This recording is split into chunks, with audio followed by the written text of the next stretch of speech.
this morning. President Trump was pretty clear yesterday. He said the United States is going to run Venezuela. Under what legal authority?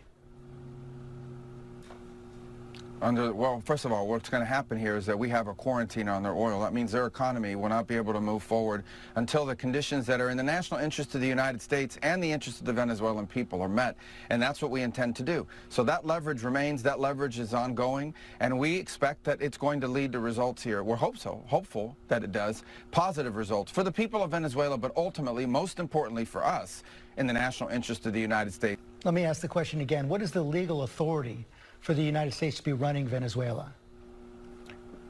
Well, I explained to you what our goals are and how we're going to use the leverage to make it happen. As far as what our legal authority is on the quarantine, I'm very simple. We have court orders. These are sanctioned boats, and we get orders from courts to go after and seize these sanctions. So I don't know, is a court not a legal authority? So is the United States running Venezuela right now?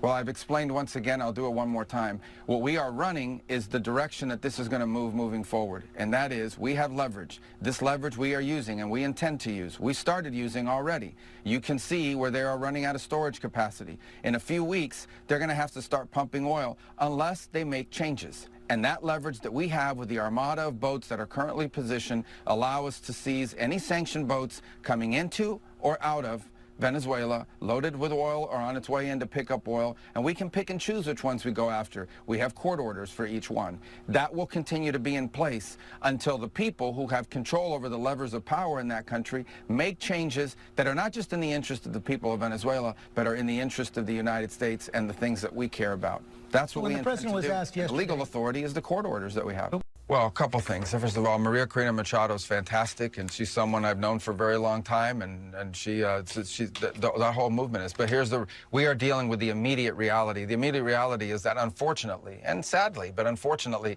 the vast majority of the opposition is no longer present inside of Venezuela. We have short-term things that have to be addressed right away. We all wish to see a bright future for Venezuela, a transition to democracy. All of these things are great, and we all want to see that. I've worked on that for 15 years on a personal level, both in the Senate and now as National Security Advisor and Secretary of State. These are things I still care about, we still care about. But what we're talking about is what happens over the next 2-3 weeks, 2-3 months, and how that ties to the national interest of the United States. And so we expect to see more compliance and cooperation than we were previously receiving. With Nicolas Maduro, you could not make a deal or an arrangement. Although he, by the way, was given very generous offers. He could have left Venezuela as recently as, a week and a half ago. There were opportunities available for him to avoid all of this because now he's not someone we can work with. He suckered the Biden administration into stupid deals.